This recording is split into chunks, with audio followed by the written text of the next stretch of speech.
Hi, I'm Captain John Cole Wilkinson, United States Air Force IMA reservist, assigned to the 633rd Security Forces Squadron, 633rd Air Base Wing, Joint Base Langley, Eustis, Virginia. When on orders, I fill one of two primary roles. The first and most common role I fill is as the acting operations officer or director of operations for the 633rd Security Forces Squadron, comprised of leading over 300 active duty members, 20 reservists, and an additional 30 Department of Air Force civilian police officers, ensuring the base assets and local population are secure and ready to support the warfighting mission. When not filling that role, oftentimes I also fill the role as acting commander under G-Series orders when my Lieutenant Colonel active duty commander is off station.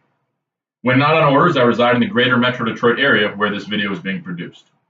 Now, this video is being produced to meet the criteria set forth in Squadron Officer College Distance Learning Program, course LDR 503S, in particular, leadership scenarios and shaping an organization's culture. I've been tasked with answering questions pertaining to Major Yolitz's writing entitled Organizational Change, Is the United States Air Force Doing It Right? In this reading, Major Yolitz asserts that the things leaders pay attention to will evoke culture embedding mechanisms, and that these embedding mechanisms will create the climate of an organization. And it is this climate that will influence the actions and/or behaviors of the individuals within the organization. Now, I'm to provide a personal example that illustrates how the influence of embedded organizational culture contributed to the ethical dilemmas and tensions that led to organizational ethical failures. In my case, the example I'm going to use is previous experience when I was a flight commander in a deployed security forces environment of an extremely large unit. In this particular instance, I'll discuss how the leadership climate and perception between strategic and tactical leadership in a large unit led to detrimental performance across the squadron. The unit was led at a tactical level with almost no interaction from the squadron unit leadership level, leading to no strategic vision, mostly just tactical mission set visions.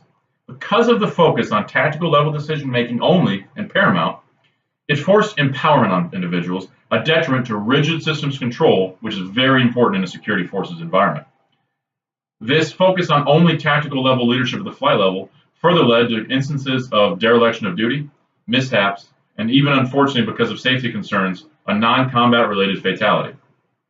So what were the cultural embedding mechanisms, as described by Yolitz, that contributed to the organizational cultural failures that I just mentioned? And how did they create and tailor to these failures? The squadron leadership, again, primarily focused on strategic visions outside of the unit, dealing with the group and wing, but never really interacting, or to be straightforward, discussing or interacting at all with the tactical leadership at the flight level. Considering in a security forces environment, the flight level usually makes up about 90% of your operational squadron capabilities. So the primary mechanisms and their associated failures. In this environment, the strategic or squadron leadership focused on their immediate supervisors, both in the officer and enlisted chain, with little or no interaction at the tactical flight level. Furthermore, they distributed resources to help other units out, other group tenants, as opposed to focusing on the security force core mission set. Furthermore, criteria for awards and recognition on the operational level was non-existent. In the same token, criteria based on promoting or cross-organizational position moves, or including excommunicating members, was also not set forth clearly, outside of larger Air Force doctrine. Tactical leadership was led at the flight level because squadron leadership level had no interaction with the flight commanders, or flight chiefs. Some secondary mechanisms and associated failures is that because of the disconnect and divide between squadron unit leadership and tactical leadership on the flight level, organizational rites and rituals were passed down to the flights unintentionally, therefore leading to differentiating organizational identity between the three flights. In this case, you had Alpha Flight, Bravo Flight, and Charlie Flight, each led by their own leadership team.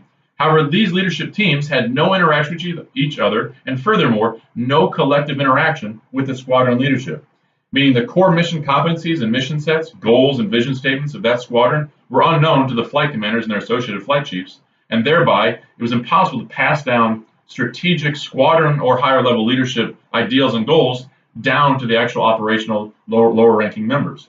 Because of this chasm created a great divide and members not truly knowing what their role is in the system outside of the small tactical levels. Because of this led to no morale, no strong mission set to focus on, and then in turn oftentimes led to dereliction of duty, witnessed in LORs, Article 15s, letters of letters of counseling, and unfortunately, safety mishaps. One of these particular safety mishaps and lack of attention to detail led to a member's non-combat related fatality, obviously having a huge impact both at the flight, squadron, group, and wing level, especially in the deployed environment. Formal statements of mission parameters and goals outside of large Air Force vision did not exist. The squadron leadership was not pushing mission sets down the flight levels. And this created that chasm with all the mistakes and errors that went along with it, with lacking cohesive leadership vision at the squadron leadership level. So what recommendations would I offer to the leaders to help mitigate and/or change the organizational culture in this instance? The changes that would have helped negate some of these aforementioned issues primarily is open lines of communication between leadership levels, understanding the military rigid system, especially in security forces, but not adhering to that in such a strict way where flight command cannot speak to squadron command. Internal culture analysis would have helped tremendously, as mentioned in Skeen and Yolett's writings. The active leadership should have pulled all levels of leadership together for discussion on what the concerns were. Because although LORs, Article 15s, letters of counseling were being up-channeled to the squadron leadership level, discussions did not propagate past that. There were no discussions about how the troops are doing, how we're doing, what are our mission sets, how are we operating. It was all just do what you came here to do, no interaction with squadron level leadership. Also would have been important to refocus leadership priorities to focus on the actual squadron as opposed to outside influences and focus on the organizational and operational members executing the mission on the day-to-day. There's nothing wrong with Lieutenant Colonel stepping aside to speak to an A1C. In fact, it empowers the A1C and furthermore should empower the Lieutenant Colonel. So when the Lieutenant Colonel in this case is not speaking to the A1C, they're also not speaking to the O3 or the O2, or in this case, the chiefs. They're keeping everyone in the dark. Therefore, there was no rigid mission set. The recommendation I says is to bring in outside influencers, but understand that talking to the lowest man on the totem pole who's actually executing the mission is one of the most important people you can talk to when in an appropriate military setting.